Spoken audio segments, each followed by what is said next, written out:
Shalom.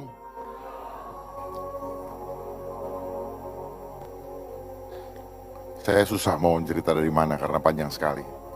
Tapi saya singkat ya. Saya jadi polisi bukan karena cita-cita dari kecil. Tapi perjalanan membawa saya dan akhirnya saya mendapatkan sesuatu yang Tuhan taruh bahwa Tuhan ingin saya di situ untuk memperbaiki. Niat untuk memperbaiki ternyata tidak semudah membalik tangan. Karena di dalam perjalanannya penuh dengan dinamika yang membuat kita kalau fokusnya kepada masalah, maka kita akan jatuh di tengah jalan. Karena kita melihat dunia ini begitu besar, begitu gelap untuk kita hadapi. Karena kekuatan yang kita hadapi sekarang adalah kekuatan mamon. Itu yang utama. Tahun 2009 awal saya hampir mengundurkan diri dari kedinasan saya karena merasa bahwa kita mau kerja baik ternyata sering dikerjain walaupun kita tidak salah. Dari situ saya mengambil suatu keputusan bahwa kalau saya menyerah maka dua-duanya saya nggak dapat. Saya tidak dapat anugerah Tuhan, saya tidak dikasih Tuhan, dan dunia pun saya pun tidak akan mungkin bisa dapat. Karena apa? Batin saya selalu berantem ketika saya mau mengikuti cara dunia, batin saya berantem. Peperangan rohani terjadi. Dan akhirnya saya putuskan, ayah saya bilang, tenang dulu, tunggu waktu Tuhan, tunggu tanda dari Tuhan. Artinya apa? Keluarga itu penting. Keluarga merupakan ekstrak terpenting di dalam kehidupan kita di dunia untuk membawa keluarga ke surga. Ayah saya dulu seorang jaksa, terakhir jaksa agung muda, memberikan pesan kepada saya, kamu tidak perlu mendapatkan jabatan kalau kamu harus ngasih uang. Kamu tidak perlu dapat jabatan kalau kamu harus ngasih perempuan. Papa, mama tidak akan malu. Artinya kembali lagi, keluarga penting sekali. Jangan mendorong anaknya untuk melakukan hal-hal yang tidak.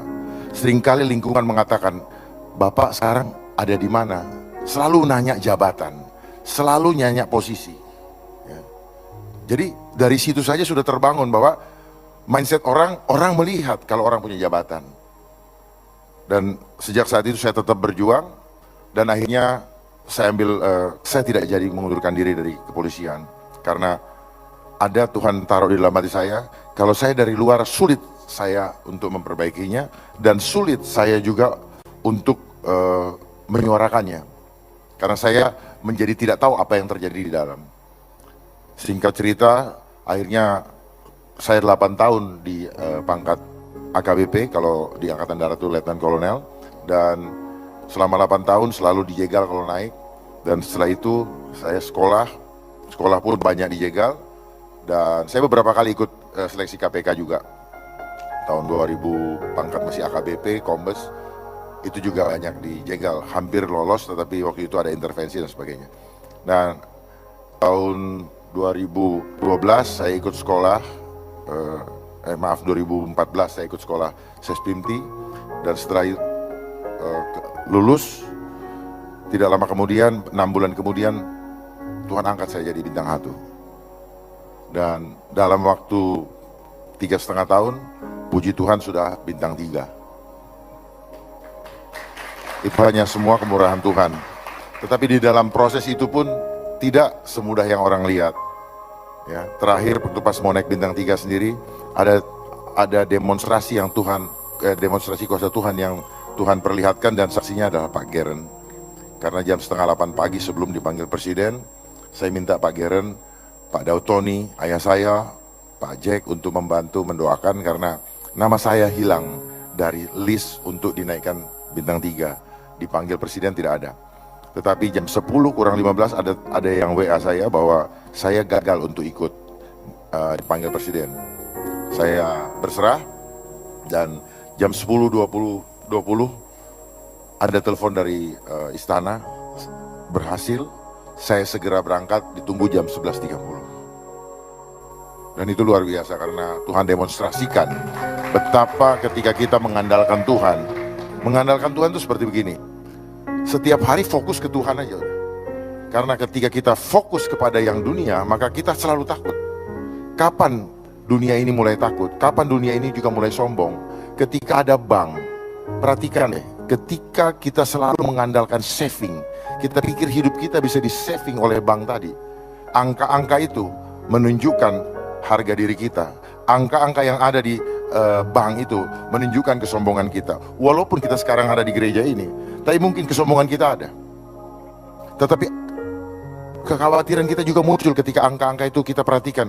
Loh, saya punya tabungan tinggal 1 juta. Padahal ketika Musa membawa orang Israel, bangsa Israel dari Mesir ke tanah Kanaan, Tuhan sudah memberikan pelajaran, memberikan roti mana yang hanya boleh untuk dikumpulkan atau dipakai untuk sehari. Kalau dikumpulkan lebih dari sehari, maka itu akan busuk. Busuk artinya apa? Kita akan jadi sombong. Kita akan gunakan untuk hal-hal yang tidak-tidak. Kalau berlebihan, itu udah nature-nya atau kebiasaan manusia, kedagingan manusia. Manusia fana selalu begitu. Selalu memanfaatkan untuk yang tidak-tidak. Bahkan seringkali berkat yang Tuhan berikan kepada kita anggap ini titipan. Sehingga kita mengumpulkannya untuk membangun harga diri, membangun nama. Itulah kaitan dengan angka-angka tadi. Gara-gara ada bank. Bank ini adanya ketika Tuhan Yesus lempar-lemparkan bangku. Makanya bank itu berasal dari kata bangku. Dan bank inilah yang sekarang, yang mempunyai sistem perbankan ini, yang sedang mau membawa kita ke proses penggenapan antikris. Di mana sekarang teknologi yang kita pakai sekarang itu hitungannya matematika. Coba lihat, perhatikan, di mana-mana orang selalu berhitung dengan matematika, tidak mengandalkan Tuhan. Padahal Tuhan Yesus sudah ajarkan kita 5 roti dan 2 ikan bisa memberi makan 5.000 orang. Kalau sudah amin, mulai sekarang praktekkan. Jangan amin tapi nanti masih berhitung dengan cara kita. Mulai sekarang andalkan Tuhan. Keluar dari gereja, andalkan Tuhan. Kenapa? Semua yang kita pakai, semua yang kita punya sekarang kita akan tinggalkan. Gak ada gunanya, betul-betul gak ada gunanya. Waktu berjalan begitu cepat. Dan kita tidak punya waktu lagi. Pulang dari sini kita gak tahu apa yang terjadi. Tuhan tahu apa yang terjadi, tetapi kita gak tahu. Kalau kita selalu mengandalkan hitungan matematika, hitungan manusia, kekhawatiran demi kekhawatiran yang terjadi. Tetapi itulah konsep antikris yang sekarang sedang terjadi. Manusia semakin mengandalkan hitungan matematika. Apa? Semua dipaksa untuk mencari uang. Hampir kita punya alasan, selalu punya alasan, tidak punya waktu untuk Tuhan. Pegang gadget bisa 5 jam. Dan memang kita dibikin caranya selalu dengan konsepnya apa? Mudah, cepat, nyaman. Itu cara-cara iblis. Ya, konsepnya mereka terstruktur, sistematis dan masif. Terstruktur, ada organisasi.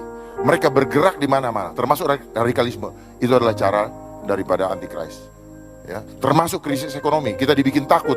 Ya, konsepnya selalu sistematis. Sistematisnya seperti apa? Propagandanya ketakutan. Nanti tahun depan akan krisis ekonomi.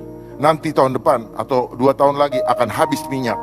Itu adalah manipulasi mindset. Itu adalah tipu muslihat iblis yang disampaikan kepada kita supaya manusia-manusia ini menjadi panik dan rebutan untuk mendapatkan itu. Nanti tahun depan dia mulai berhitung dengan matematika. Oh, tahun depan saya harus punya tabungan segini-segini. Kalau enggak saya nggak bisa hidup. Salah. Saya pastikan itu salah. Karena selama ini saya pun hidup bukan dengan hitungan matematika. Andalkan dari sumbernya. Manusia terdiri tubuh, jiwa dan roh. Dan yang menjadi core kehidupan seperti mesin tadi adalah roh. Tubuh ini akan binasa. Makanya kalau ada orang meninggal dibilang telah berpulang. Telah berpulang ke rumah Bapak. Cuma pertanyaannya ke rumah Bapak sebelah kiri atau sebelah kanan. Ya. Nah itu. Jadi yang menjadi core utama adalah roh, bukan tubuh. Tubuh dan jiwa sangat dipengaruhi oleh core tadi.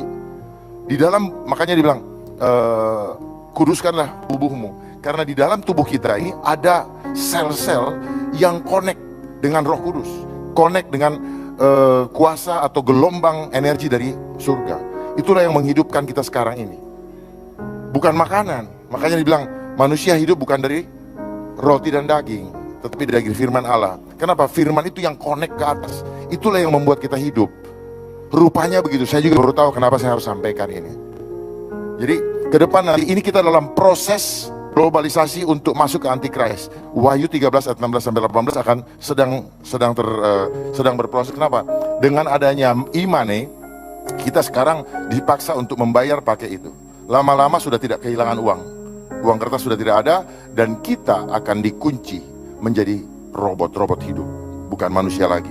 Jadi manfaatkan kesempatan yang ada saat ini untuk melayani Tuhan.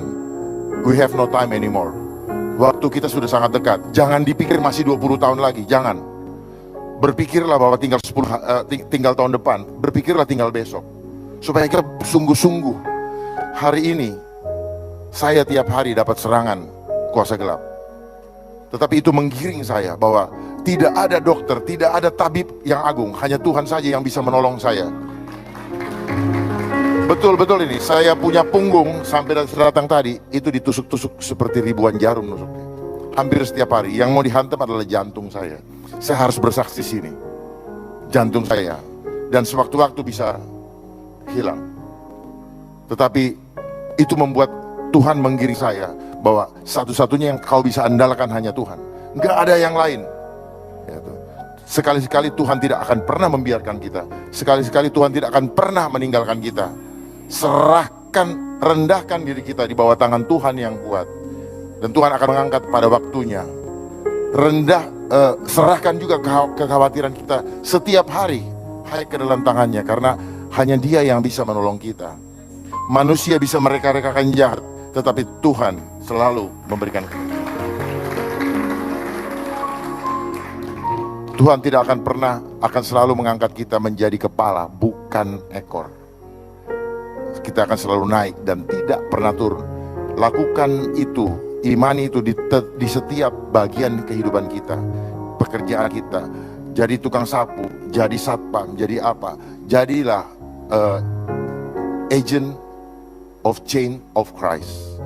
Menjadi agen-agen Kristus. Mari kita mulai bersama-sama. Kita nggak bisa bekerja sendiri-sendiri, berjalan sendiri-sendiri nggak sanggup. Ya, begitu keluar dari sini saya suka perhatikan. Di lift itu sudah menjadi tidak seperti yang di dalam gereja. Sikut-sikutan. Malah pernah dulu ada yang mau berantem hanya gara-gara lift. Bagaimana? Coba sadari itu. Di lift saya lihat sudah nggak paling saling kenal. Senyum pun tidak.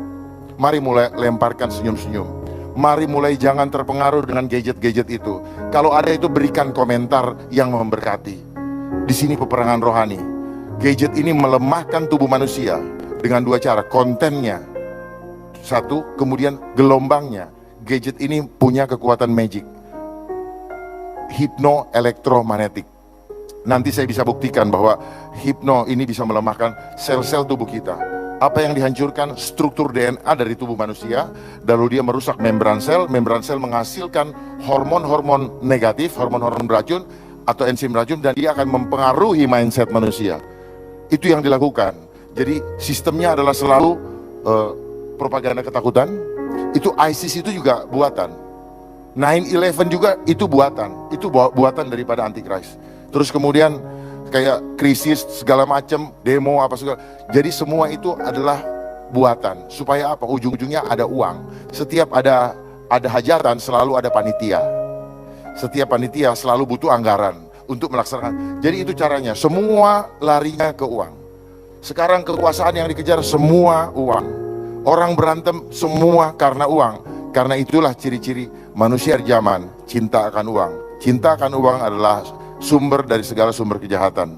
Manusia akhir zaman akan selalu menjadi hamba uang. Dan walaupun beribadah saat ini menjadi tidak percaya lagi dengan kekuatan ibadah itu sendiri. Kiranya apa yang saya bisa sampaikan singkat ini bisa memberkati kita semua. Mulai saat ini jangan andalkan hitungan matematika. Karena Wahyu 13 ayat 16 ada kata bilangan itu. Makanya kita selalu diarahkan kepada bilangan. Bilangan itu, ranking sekolah membuat orang sombong ketika dia ranking 1. Juara ini, juara itu, sadar nggak itu? Ya. Tapi bukan kualitas yang dikejar, angka-angka. Sistem demokrasi kita pun begitu. Satu suara, satu orang, satu suara, dan ini akhirnya apa? Suara yang apa? Yang tidak bagus bisa mengalahkan suara yang bagus. Dan itu adalah konsep dunia, selalu untuk mengarahkan ke sana. Sistem yang ada pun sekarang demikian, selalu sistem manajemen resiko, dibikin takut, sehingga dibikin sistem-sistem supaya ini. Kita sedang menuju ke masa antikris. Kenapa? Nanti kita belanja chipsnya ada di sini. Sekarang dengan adanya OVO, ini sedang sedang bergerak ke sana, dan nanti kita akan dikunci dengan sistem itu. Kita tidak bisa lagi mencipta, mempunyai rasa dan karsa. Pada akhirnya kita akan dikasih pilihan, mau ikut sistem ini berarti hianati Tuhan atau tidak. Itu pilihannya nanti. Jadi bersiap, perkuat iman kita. Jangan sendiri-sendiri, kita harus bersama-sama. Kalau kita sendiri-sendiri, kita pasti banyak khawatir. Mulai sekarang jangan terpancing dengan itu, jangan ribut dengan gadget, karena itu semua adalah mainan. Ini semua tipu muslihat, membuat kita ikut-ikut marah, ikut-ikut jengkel. Kalau orang bilang, ayo suara ini apa tuh, silent apa tuh namanya, silent, suara yang tidak ini munculkan, nggak perlu, berkati aja. Kiranya Tuhan ampuni dia, Tuhan ampuni dia, dia tidak tahu apa yang dia lakukan, dan sebagainya. Baru menunjukkan itu adalah Laskar Kristus. Terima kasih, Shalom, semoga memberkati.